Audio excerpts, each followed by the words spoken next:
എല്ലാവർക്കും ഇഗ്നൈറ്റ് അക്കാഡമിയിലേക്ക് സ്വാഗതം. RRB junior engineer പരീക്ഷയുടെ നോട്ടിഫിക്കേഷൻ വന്നത് നിങ്ങൾ എല്ലാവരും അറിഞ്ഞിട്ടുണ്ടാവില്ല. നിങ്ങളിൽ ബഹുഭൂരിപക്ഷ ആൾക്കാരും ഈ ഒരു പരീക്ഷയ്ക്ക് ഇപ്പോൾ അപ്ലൈ ചെയ്തിട്ടുണ്ടാവില്ല, കുറച്ച് പേര് അപ്ലൈ ചെയ്തിട്ടുണ്ടാവും. അപ്പോൾ സ്വാഭാവികമായിട്ടും പലരുടെയും മനസ്സിൽ ഒരുപാട് സംശയങ്ങൾ വരാം. എവിടെ അപ്ലൈ ചെയ്യണം, എങ്ങനെ അപ്ലൈ ചെയ്യണം, എത്ര വേക്കൻസി ഓരോ റീജിയൻസിലുണ്ട്, അതുകൊണ്ട് ഞാൻ എന്തുകൊണ്ട് അവിടെ അപ്ലൈ ചെയ്യണം, ഇങ്ങനെയുള്ള സംശയങ്ങൾ നിങ്ങളുടെ മനസ്സിലുണ്ടാകാം. അപ്പോൾ ഈ ഒരു വീഡിയോയിൽ പ്രധാനമായിട്ടും ഞങ്ങൾ അഡ്രസ്സ് ചെയ്യാൻ പോകുന്ന 2 ക്വസ്റ്റ്യൻസ് ആണ്.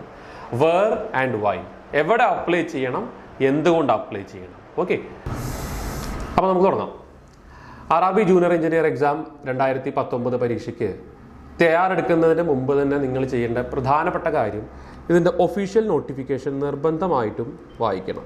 ആര് ഗൈഡൻസ് ചെയ്തിട്ടും കാര്യമില്ല, ആര് നിങ്ങൾക്ക് ഏത് വീഡിയോ കണ്ടിട്ടും കാര്യമില്ല. ഒഫീഷ്യൽ നോട്ടിഫിക്കേഷൻ കൃത്യമായിട്ട് വായിച്ച് മനസ്സിലാക്കാത്ത ഒരാൾക്ക് ഒരുപാട് ഡിസഡ്വാൻറ്റേജസ് ഉണ്ട്. അപ്പോൾ ആ ഒരു ഡിസഡ്വാൻറ്റേജ് നിങ്ങൾക്ക് ഇല്ലാതിരിക്കാൻ നിങ്ങൾ ഈ ഒഫീഷ്യൽ നോട്ടിഫിക്കേഷൻ നിർബന്ധമായിട്ടും വായിക്കണം. ഇനി ഈ ഒഫീഷ്യൽ നോട്ടിഫിക്കേഷൻ വന്നതിൽ നിന്ന് കുറച്ച് വ്യത്യസ്തമായിട്ട് വന്ന കുറച്ച് കാര്യങ്ങളാണ് നമ്മൾ ആദ്യം ഡിസ്കസ് ചെയ്യാൻ പോകുന്നത്. അതായത് വേക്കൻസീസിൽ കുറച്ച് അപ്ഡേഷൻസ് വന്നിട്ടുണ്ട്. ഇപ്പം ജൂനിയർ എഞ്ചിനീയർ വേക്കൻസി 12,844 വേക്കൻസിയാണുള്ളത്. മുമ്പ് ഇത് നോട്ടിഫിക്കേഷൻ വന്ന സമയത്ത് ഇത് 13,034 വേക്കൻസി ഉണ്ടായിരുന്നത്. അതുപോലെ junior engineer information technology 49 vacancy ആയിട്ട് വന്നതിന് ഇപ്പോൾ 29 വേക്കൻസി ആയിട്ട് അവർ വീണ്ടും അപ്ഡേറ്റ് ചെയ്തിട്ടുണ്ട്. ഇതെനി കൂടിയേക്കാം. ഓക്കെ, പിന്നെ ഡിപ്പോർട്ട് മെറ്റീരിയൽ സൂപ്പർഡൻറ്റൻറ്റ്, ഈ ഒരു പോസ്റ്റ് നേരത്തെ 456 വേക്കൻസിയാണ് ഉണ്ടായിരുന്നത്. പക്ഷേ ഇപ്പോൾ അതിന് 227 വേക്കൻസി മാത്രമേ ഉള്ളൂ. പിന്നെ കെമിക്കൽ ആൻഡ് മെറ്റലർജിക്കൽ അസിസ്റ്റൻറ്റ്, ഇതിന് 494 വേക്കൻസിയാണ് ഉണ്ടായിരുന്നത്. പക്ഷേ ഇപ്പം 387 വേക്കൻസി മാത്രമേ ഉള്ളൂ. ചുരുക്കി പറഞ്ഞാൽ 14,033 വേക്കൻസിയുമായിട്ടാണ് റെയിൽവേ ജൂനിയർ എഞ്ചിനീയർ നോട്ടിഫിക്കേഷൻ ആദ്യം വന്നത്. പക്ഷേ ഇപ്പോൾ ഇത് അപ്ഡേറ്റ് ചെയ്തിട്ട് ഇപ്പോൾ 13,487 വേക്കൻസി ആയിട്ട് ചുരുങ്ങിയിട്ടുണ്ട്. പക്ഷേ ഈ ഒരു 1000 വേക്കൻസിയുടെ വ്യത്യാസം നമ്മളുടെ കോമ്പറ്റീഷനിൽ ഒരു അയവും ഉണ്ടാക്കാൻ പോകുന്നില്ല. അതുകൊണ്ട് തന്നെ you have to be very strong in your preparation. Okay, ഇനി ക്വാളിഫിക്കേഷൻ നിങ്ങൾ വായിച്ചിട്ടുണ്ടാവും. എന്നാൽ പോലും നമ്മളൊന്ന് ജസ്റ്റ് അത് നോക്കുന്നു, അത്രേ ഉള്ളൂ. Okay, qualification diploma or degree in engineering in prescribed stream. അപ്പോൾ ഏത് സ്ട്രീമാണോ നിങ്ങൾ അപ്ലൈ ചെയ്യാൻ പോകുന്നത് ആ സ്ട്രീമിലുള്ള നിങ്ങളുടെ ഡിപ്ലോമ അല്ലെങ്കിൽ degree from any recognised university, എല്ലാ എക്സാമിനും പറയുന്ന പോലെ തന്നെയാണത്. ദെൻ ഡിപ്പോർട്ട് സൂപ്പരിൻറ്റൻഡൻറ്റും diploma or degree in engineering from any recognised university, there is no change in it. പിന്നെ കെമിക്കൽ ആൻഡ് മെറ്റലർജിക്കൽ ഡിപ്പാർട്ട്മെൻറ്റ്, ഈ ഒരു ഡിപ്പാർട്ട്മെൻറ്റിലേക്ക് bachelor's degree in science and physics, okay, with minimum 55% marks.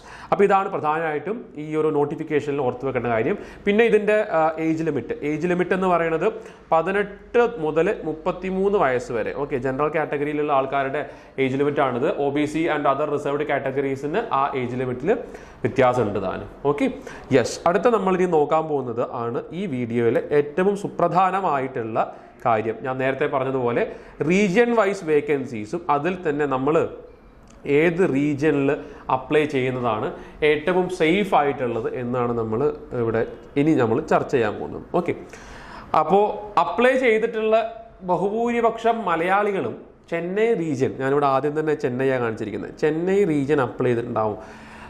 കാരണം വളരെ സിമ്പിളാണ്, 1183 vacancy ഉണ്ട്. അതുകൊണ്ടാണ് നിങ്ങൾ ചെന്നൈ റീജിയൻ അപ്ലൈ ചെയ്തത് എന്നുള്ളത് വ്യക്തമാണ്. വേക്കൻസി നമ്മൾ മലയാളികൾ പൊതുവേ കോൺഫിഡൻസിൻ്റെ കാര്യത്തിൽ കുറച്ച് പിന്നാക്കമാണ്.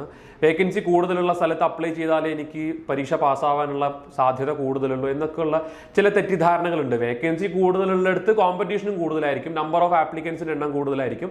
വേക്കൻസി കുറവുള്ളിടത്ത് സ്വാഭാവികമായിട്ടും അപ്ലൈ ചെയ്ത ആൾക്കാരുടെ എണ്ണം കുറവായിരിക്കും, പക്ഷേ അവിടെ കട്ട് ഓഫ് കൂടുതലായിരിക്കും. അതുകൊണ്ട് എളുപ്പത്തിൽ നമ്മൾ ചെന്നൈ റീജിയൻ അപ്ലൈ ചെയ്തതുകൊണ്ട് നമ്മൾ സെലക്റ്റഡ് ആവണമെന്നൊന്നുമില്ല. ബിക്കോസ് പല നോർത്ത് ഇന്ത്യൻസിൻ്റെ വീഡിയോസ് കണ്ടപ്പോഴും നമുക്ക് മനസ്സിലാക്കാൻ പറ്റിയൊരു കാര്യം എന്ന് പറഞ്ഞാൽ ഈ വർഷം ജൂനിയർ എഞ്ചിനീയർ പരീക്ഷയിൽ നോർത്ത് ഇന്ത്യൻസ് ഏറ്റവും കൂടുതൽ പ്രിഫർ ചെയ്യുന്ന അല്ലെങ്കിൽ ഏറ്റവും ഗോൾഡൻ സോൺസ് ആയിട്ട് കണക്കാക്കുന്ന 3 സോൺസ് ഏതാണെന്ന് പറഞ്ഞാൽ ഒന്ന് ചെന്നൈയും ഒന്ന് ബാംഗ്ലൂരും പിന്നെ വെറും 137 വേക്കൻസി. ടോപ്പ് 5 സോൺസിൽ അൺബിലീവബിൾ ആയിട്ടുള്ള കാര്യമാണ് തിരുവനന്തപുരം, വെറും 137 വേക്കൻസി മാത്രമേ ഉള്ളൂ. എന്നിട്ട് പോലും അവർ ആദ്യത്തെ ടോപ്പ് 5 പ്രിഫറബിൾ സോൺസിൽ നോർത്ത് ഇന്ത്യൻസ് കൊടുത്തിരിക്കുന്ന സോണാണ് തിരുവനന്തപുരം എന്ന് പറയുന്നത്. അപ്പോൾ വാട്ട് ഈസ് ദ റീസൺ? അവർ പറയുന്ന പ്രധാനപ്പെട്ട റീസൺ സൗത്ത് ഇന്ത്യയിൽ നിന്ന് ഗവൺമെൻറ് എക്സാംസിന് വേണ്ടിയിട്ടുള്ള മത്സര പരീക്ഷയ്ക്കുള്ള തയ്യാറെടുപ്പ് കുറവാണ്. ഒരു പരിധി വരെ ശരിയാണ്, നമ്മൾ മാത്രമാണ് അതിന് ഉത്തരവാദി, അത് അവരുടെ കഴിവാണ്, നമ്മളുടെ കഴിവുകേടുമാണ്, അതിനങ്ങനെയും കണക്കാക്കാം. അപ്പം നമ്മൾ ഇനി പറയാൻ പോകുന്നത് ഒരു മലയാളിക്ക് ഏറ്റവും സേഫ് ആയിട്ടുള്ള സോൺ. എല്ലാ സോണും സേഫ് ആണോ എന്ന് ചോദിച്ചാൽ സേഫ് ആണ്, അൺസേഫ് ആണോ എന്ന് ചോദിച്ചാൽ അൺസേഫ് ആണ്. കോമ്പറ്റീഷൻ നിങ്ങൾ എങ്ങനെയാണെങ്കിലും കോമ്പീറ്റ് ചെയ്തേ പറ്റുള്ളൂ. ടഫ് ആയിരിക്കും കോമ്പറ്റീഷൻ, കാരണം 14,000 വേക്കൻസി ഒറ്റ നോട്ടത്തിൽ കാണുമെങ്കിൽ പോലും ഒന്ന് അതിനെ മുറിച്ച് നോക്കിയാൽ നമുക്ക് മനസ്സിലാവും 14,000 വേക്കൻസി ഒരാൾക്കില്ല. ഒരാൾക്ക് 14,000 വേക്കൻസിയിലോട്ടില്ല. നിങ്ങൾ ഏത് റീജിയനിലേക്കാണോ നിങ്ങൾ അപ്ലൈ ചെയ്യുന്നത് ആ വേക്കൻസിക്ക് മാത്രമാണ് നിങ്ങൾ എലിജിബിൾ അല്ലേ? യെസ്. ഇനി നമുക്ക് നോക്കാം. ഈ റെഡിൽ കാണിച്ചിരിക്കുന്നത് മുഴുവൻ ഡേഞ്ചർ സോൺസ് ആണ്. ഡേഞ്ചർ സോൺസ് എന്ന് പറയാൻ പല കാരണങ്ങളുണ്ട്. ബ്ലൂവിൽ കാണിച്ചിരിക്കുന്നതൊക്കെ കമ്പാരിറ്റീവ്ലി സേഫ് ആയിട്ടുള്ള സോണാണ്. അപ്പം നിങ്ങൾക്ക് തോന്നാം ബാംഗ്ലൂർ ഉണ്ട്, ഗുവാഹട്ടി ഉണ്ട്, ശ്രീനഗർ ഉണ്ട്, അഹമ്മദാബാദ് ഉണ്ട്. അപ്പോൾ ഇതിൽ ഏറ്റവും സേഫ് സോൺ ഏത്? ഏറ്റവും സേഫ് സോണിനാണ് ഞാനിവിടെ പച്ചയിൽ മാർക്ക് ചെയ്തിരിക്കുന്നത്, തിരുവനന്തപുരം. അപ്പോൾ 137 വേക്കൻസി ഉള്ള തിരുവനന്തപുരം എങ്ങനെയാണ് സേഫ് സോൺ ആകുന്നത് എന്ന് ചോദിച്ചു കഴിഞ്ഞാൽ ആൻസർ ഈസ് വെരി സിമ്പിൾ. സൗത്തിൽ ഏറ്റവും കൂടുതൽ സാധ്യതയുണ്ടെന്ന് പറയുന്ന നോർത്ത് ഇന്ത്യൻസ് പോലും 3 പ്രിഫറബിൾ സോൺസ് ആയിട്ട് ചെന്നൈയും ബാംഗ്ലൂരും ട്രിവാൻഡ്രവും ഓപ്ഷൻസ് ആയിട്ട് പറയുമ്പോൾ സ്വാഭാവികമായിട്ടും അപ്ലൈ ചെയ്യാൻ പോകുന്ന ഒരു candidate Chennai, Trivandrum, Bangalore which one two choose എന്ന അവൻ്റെ മനസ്സിലൊരു സംശയം വരുമ്പോൾ ഉത്തരേന്ത്യയിൽ നിന്നുള്ള ഒരാൾ, ആർക്ക് ബാംഗ്ലൂർ ആണെങ്കിൽ ചെന്നൈ ആണെങ്കിൽ തിരുവനന്തപുരം ആണെങ്കിൽ ഒരേപോലെയാണ്, പക്ഷേ സെലക്ഷൻ കിട്ടാൻ അന്നേരം സാധ്യത കൂടുതൽ എവിടെയാണ്? ഒബ്വിയസ്ലി ചെന്നൈ. അപ്പോൾ നമ്മൾ ഒരിക്കലും തെറ്റിദ്ധരിക്കരുത് ചെന്നൈ സോണിൽ അപ്ലൈ ചെയ്താൽ നിങ്ങളുടെ സെലക്ഷൻ കൂടുതലായിരിക്കുമെന്ന്. Okay, yes. ഇനി എന്തുകൊണ്ട് തിരുവനന്തപുരം? അപ്പോൾ തിരുവനന്തപുരത്ത് പൊതുവേ മലയാളികൾ മാത്രമായിരിക്കും അപ്ലൈ ചെയ്യാനുള്ള സാധ്യത. അപ്പം നമുക്ക് തോന്നാം, അപ്പോൾ ഈ ഒരു വീഡിയോ കണ്ടതിന് ശേഷം ഇനി എല്ലാ മലയാളികളും ട്രിവാൻഡ്രം സോണിൽ വന്ന് അപ്ലൈ ചെയ്യില്ലേ? അപ്ലൈ ചെയ്തോട്ടെ, ഇതൊരു മത്സര പരീക്ഷയാണ്, സർവൈവൽ ഓഫ് ദ ഫിറ്റസ്റ്റ്. അപ്പം നിങ്ങൾ ഫിറ്റ് ആണെങ്കിൽ നിങ്ങൾ സെലക്റ്റഡ് ആവും.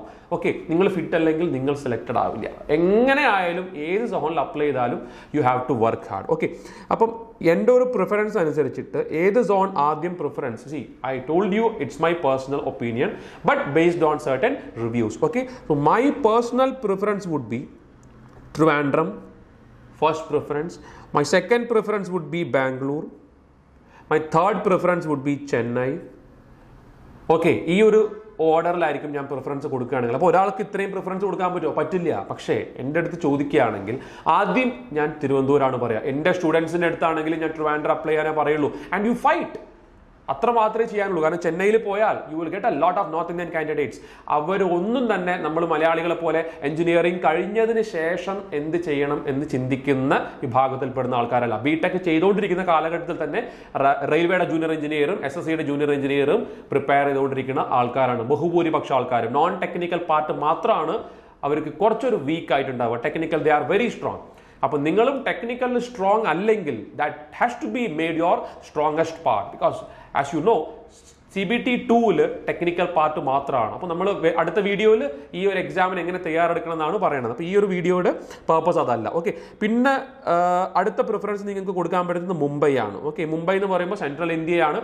അവിടെ കോമ്പറ്റീഷൻ ടൈറ്റ് ആയിരിക്കും, എന്നാലും 1544 വേക്കൻസി ചെറിയൊരു എണ്ണമല്ല. അതുകൊണ്ട് തന്നെ നിങ്ങൾക്ക് ആ ഒരു റീജിയനും സേഫ് എന്ന് പറയാൻ പറ്റില്ല, എന്നാലും കമ്പാരിറ്റീവ്ലി ഗുഡ്. Okay, yes.